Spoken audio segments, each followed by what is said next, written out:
Hello. आज हम लोग रिफ्रैक्शन ही कंटिन्यू करेंगे। लास्ट क्लास में हम लोगों ने देखा था कि रेक्टेंगुलर ग्लास स्लैब से रिफ्रैक्शन कैसे होता है लाइट का।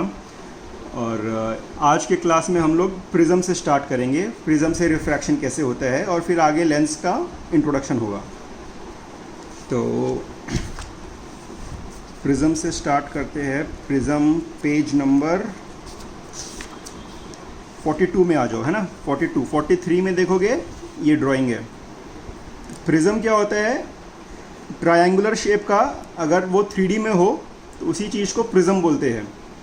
ट्रायंगुलर शेप का तुम लोग देखे होगे बहुत जगह पेपर वेट के हिसाब से मटेरियल रहता है, तो वो प्रिज्म हो गया। ट्रायंगुलर शेप में अगर है तो प्रिज्म हो गया। लास्ट क्लास में हम लोगों ने रेक्टेंगुलर शेप का देखा था, ग्लास स्लैब, और आज हम लोग देखेंगे ट्रायंगुलर शेप प्रिज्म। उसी में से जो कि पूरा कांच का बना है, ग्लास का बना है, उसमें से रिफ्रैक्शन कैसे होता है। ठीक है, तो प्रिज्म से स्टार्ट करते हैं। तो ये तुम्हारा प्रिज्म हो गया, ठीक है। तो ये प्रिज्म का रिफ्रैक्टिंग मतलब लाइट आके ऐसे जाएगा, लाइट इस पे गया, ऐसे इंसिडेंट हुआ आपतन किरण, फिर यह वायु है यहाँ पे कांच, और यहाँ पे वापस वायु। तो और इसको बेस बोलते हैं, प्रिज्म का बेस हो गया, ठीक है। और ये वाला जो है ये रिफ्रैक्टिंग एंगल बोलेंगे इसको सपोज ये ए है, ये बी है, ये सी है, तो ए जो है रिफ्रैक्टिंग एंगल हो गया। ये रिफ्रैक्टिंग सरफेस है, ये भी रिफ्रैक्टिंग सरफेस है, और ये तुम्हारा बेस ऑफ द प्रिज्म हो गया। तो अगर ये आपतन किरण है, यहाँ पे वायु है, यहाँ पे कांच है, तो रिफ्रैक्शन का क्या नियम था? वायु रेयरर है कि डेंसर है? वायु रेयरर है, कांच डेंसर है। तो जब भी यहाँ पे जहाँ पे इंसिडेंट आपतन जो बिंदु है उस पर अभिलंब खींचेंगे, नॉर्मल खींचेंगे। अभी ये आपतन किरण रेयरर से डेंसर में जा रहा है, आर डी, तो क्या होता है? Towards the normal. तो अगर इसका नॉर्मल रूट ऐसे था तो ये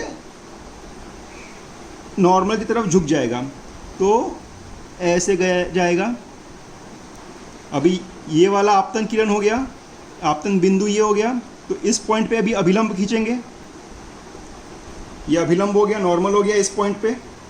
अब ये जो किरण है ये डेंसर से रेयरर में जा रही है। यहाँ पे कांच है जो कि डेंसर मीडियम है, यहाँ पे वायु है जो रेयरर मीडियम है, तो डेंसर से रेयरर में जा रही है, तो क्या होगा? D R A, away from the normal. तो अगर इसका सीधा ऐसे नॉर्मल पाथ सीधा था तो अवे फ्रॉम द नॉर्मल, तो ये इस तरफ झुक जाएगा, ठीक है। ये हो गया अवे फ्रॉम द नॉर्मल, ये इमर्जेंट रे हो गया, ठीक है।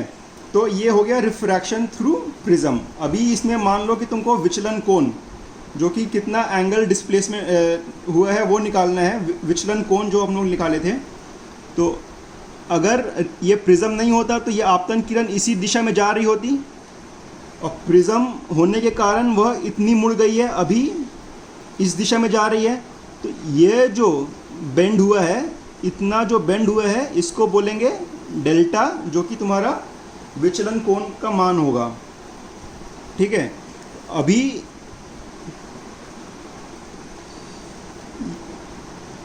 ये आपतन किरण और अभिलंब के बीच में मान लो एंगल बनाया I1, incident angle is I1, और यह जो इमर्जेंट रे है और उस पर जो नॉर्मल है, इसका जो एंगल है ये I2,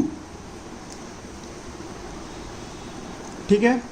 और नॉर्मल और रिफ्रैक्टेड रे के बीच में जो एंगल है ये रिफ्रैक्टेड एंगल हो गया, और ये जो एंगल है दूसरा वाला का इंसिडेंट एंगल हो गया। तो अगर ये विचलन कोण निकालना है तो बेसिक मैथमेटिक्स, इंटीरियर एंगल और एक्सटीरियर एंगल तुम लोग को पढ़ाया गया हुआ है। तो एक ट्रायंगल के तीनों एंगल मिला के कितने डिग्रीज होते हैं ये तुम लोग को पता होना चाहिए। अभी मान लो मैं इस पॉइंट को P बोल दूंगा, इस पॉइंट को N बोलूँगा, और इस पॉइंट को O बोल दूंगा, और ये वाले पॉइंट को M बोल दूंगा। तो एंगल ट्रायंगल P O और N एक ट्रायंगल है, तो ये तीनों एंगल मिला करके 180 डिग्रीज होना चाहिए। तो angle N P O plus angle P O N plus angle O N P should be equals to 180 degree. Angle N P O क्या है? एंगल एन पी ओ R1 है। एंगल पी ओ एन क्या है? R2 है। और angle O N P का अपने को नहीं पता है, इक्वल्स टू 180 डिग्री। अच्छा, अब तुम लोग ये कोऑर्डिनेटर देखो जो कि पी ए ओ एन एक कोऑर्डिनेटर है। तो कोऑर्डिनेटर का सारा एंगल मिला के कितना होता है? 360 डिग्री। अच्छा, तो angle P A O plus angle, ये पहला इक्वेशन निकल गया, angle P A O plus angle A O N plus angle O N P plus angle N P A equal to 360 degree हो जाएगा। ठीक है, अभी इसमें एंगल एन पी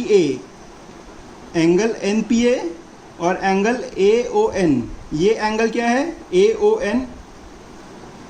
ये एंगल तुम्हारा 90 डिग्री है।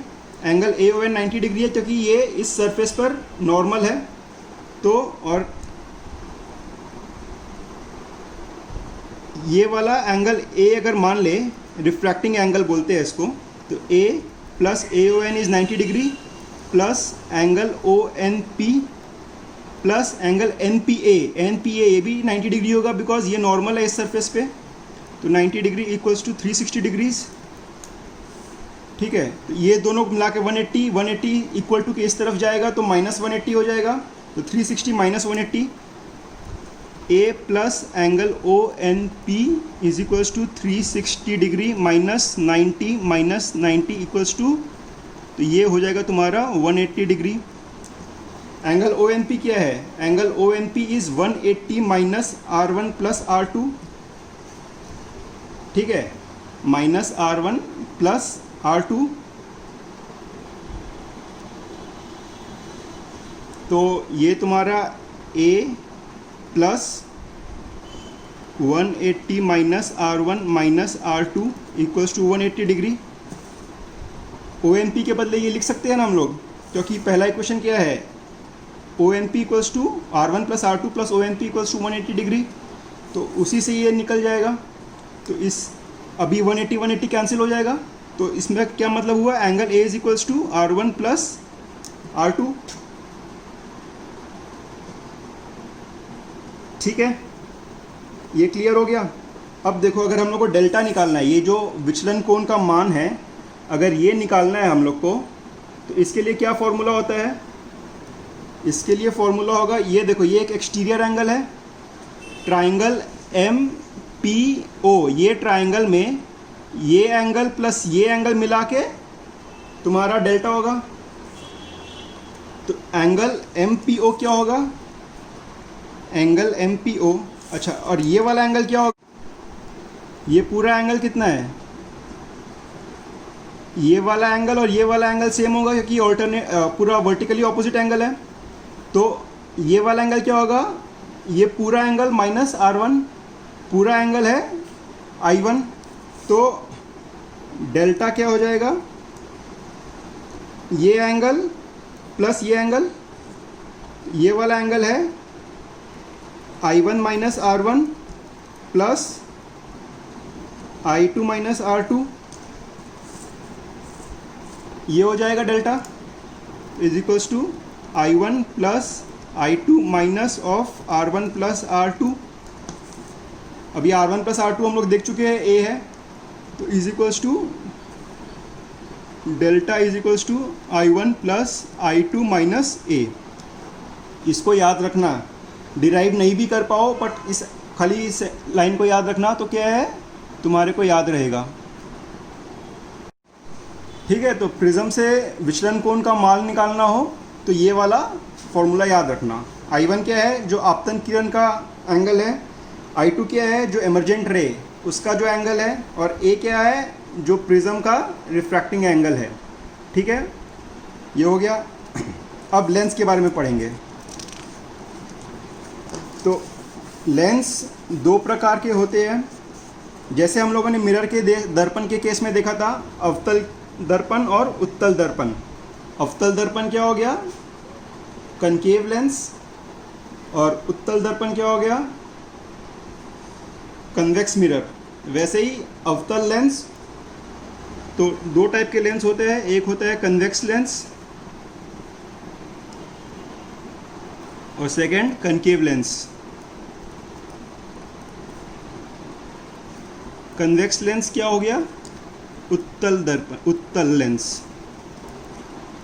और ये क्या हो गया? कनकेव क्या हो गया? अवतल।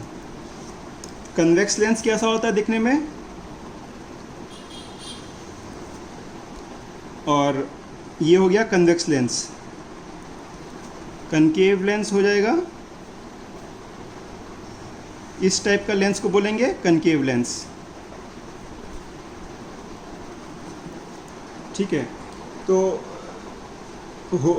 इसको अगर याद रखना हो, अगर तुम्हारे को बार बार कंफ्यूज हो जाते हो कि कौन सा कन्वेक्स है कौन सा कनकेव है, तो जैसे मिरर के केस में और लेंस के केस में, तो एक चीज़ लेंस के केस में ऐसे याद रख सकते हो, कन्वेक्स लेंस उसको बोलते हैं जो सेंटर में, मध्य में मोटा है, और कनकेव लेंस जो कि मध्य में थोड़ा सा पतला है, ऊपर और नीचे मोटा है।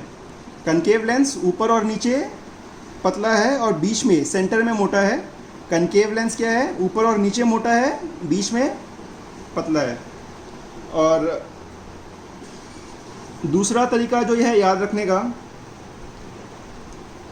कनकेव का अर्थ होता है कि जो भीतर की तरफ मुड़ा हुआ हो। मान लो कि जैसे तुम्हारे को, मान लो ये एक स्क्वायर बॉक्स है, ठीक है, अभी इस सरफेस को मैं थोड़ा सा अंदर की तरफ दबा दूं ऐसे, तो इसका मतलब कनकेव हो जाएगा।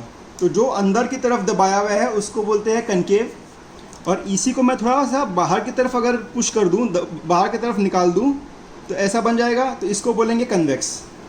तो ये हो जाएगा कन्वेक्स और ये वाला हो जाएगा कनकेव। तो इसीलिए अभी केव मतलब समझते हो? केव मतलब हो गया गुफा।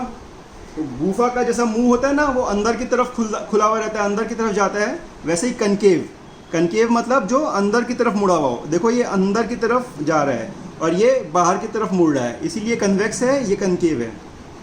तो कनकेव और कन्वेक्स ऐसे भी याद रख सकते हो। दर्पण के केस में भी ये तुम इसी तरह से याद कर सकते हो। जो तुम्हारा कनकेव लेंस था, कनकेव दर्पण, कनकेव मिरर ऐसा था, और तुम्हारा जो कन्वेक्स मिरर था वो ऐसा था। ठीक है, तो सिमिलैरिटी दिख रहा है कनकेव और कन्वेक्स में, मिरर और लेंस के केस में दोनों में सेम है। ठीक है, तो अब देखते हैं इसमें से रिफ्रैक्शन कैसे होता है। तो अभी देखो एक बहुत इंटरेस्टिंग चीज़ है, अभी हम लोगों ने प्रिज्म के बारे में पढ़ा। अभी देखो यह जो सपोज एक लेंस है,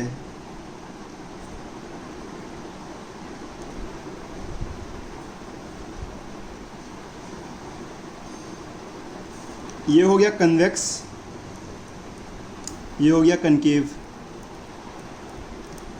ठीक है, तो अभी हम लोगों ने प्रिज्म के लिए क्या देखा? जब प्रिज्म के लिए हम लोगों ने देखा कि रिफ्रैक्शन जब होता है तो जो आपतन किरण है वह बेस की तरफ मुड़ती है। ठीक है, जो बेस है प्रिज्म का उसकी तरफ मुड़ती है, और अंत में भी जो इमर्जेंट रे है वो भी बेस की तरफ मुड़ती है।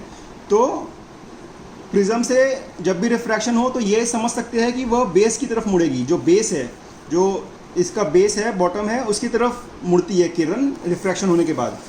तो अभी ये जो लेंस है इसको तुम बहुत सारे प्रिज्मों का वो मान सकते हो कि बहुत सारे प्रिज्म मिलके ये लेंस बने हैं। कैसे? तो ये एक सपोज प्रिज्म हो गया, ये वाला एक प्रिज्म हो गया, दूसरा ये प्रिज्म हो गया, ये एक ब्लॉक हो गया ऐसा, फिर यहाँ से उल्टा होने लग गया। देखो प्रिज्म उल्टा हो गया, यहाँ पे प्रिज्म उल्टा हो गया, फिर ये फाइनल प्रिज्म हो गया। ठीक है, तो ये बेस मतलब प्रिज्म, बहुत सारे प्रिज्म मिलकर ये कन्वेक्स लेंस बनाए। वैसे ही इसमें ऐसा, फिर मान लो कि ये एक प्रिज्म हो जाएगा, है ना, ये ऐसे रह गया स्क्वायर, ये एक प्रिज्म हो गया, ये भी एक प्रिज्म हो जाएगा। तो बहुत सारे प्रिज्म मिलके ये कनकेव लेंस बना है। तो प्रिज्म से जब भी लाइट रिफ्रैक्ट होता है तो बेस की तरफ मुड़ता है। तो अभी जैसे इस केस में देखो, अगर लाइट जाएगा तो वो बेस की तरफ मुड़ेगा, तो ऐसे जाएगा। इस केस में ऐसे जाएगा, यहाँ से सीधा चला जाएगा। इस केस में अभी देखो यहाँ पे बेस ऊपर की तरफ हो गया है ना, तो अब ये इस तरफ जाएगा। और अगर ऐसे जाएगा तो यहाँ भी बेस ये है, तो ये ऊपर की तरफ जाएगा। तो इसीलिए कन्वेक्स को कन्वर्जिंग लेंस भी बोलते हैं। कन्वर्जिंग लेंस, कन्वर्जिंग लेंस क्यों? बिकॉज जो भी किरणें आ रही थी सबको वो कन्वर्ज करके एक पॉइंट पे ला दिया है। देख रहे हो, जो पैरेलल किरणें आ रही थी सब कन्वर्ज हो गई है, एक पॉइंट पे आके मिल रही है। और वैसे ही अगर तुम इसका देखोगे तो ये जो सपोज किरण आ रही है, बेस यहाँ पे है तो ये ऐसे जाएगी, ये ऐसे जा रही है, ये सीधा चली गई। इसका बेस किधर है? बेस यहाँ पे है तो ये ऐसे जाएगी, इसका बेस ये ऐसे जाएगी। तो ये डाइवर्जिंग लेंस है, इसको डाइवर्जिंग लेंस भी बोलते हैं। डाइवर्जिंग लेंस क्यों? क्योंकि इससे जितनी भी किरणें आ रही है ये उनको डाइवर्ज कर रही है, दूर फेंक रही है। तो ये पीछे की तरफ मिलाओगे तो मिलेगी, ठीक है। ये डाइवर्जिंग लेंस, कनकेव को डाइवर्जिंग लेंस बोलते हैं, कन्वेक्स को कन्वर्जिंग लेंस बोलते हैं। तो ये हो गया तुम्हारा बेसिक इंट्रोडक्शन लेंस के लिए। बाकी लेंस का प्रॉपर्टीज़ नेक्स्ट क्लास में।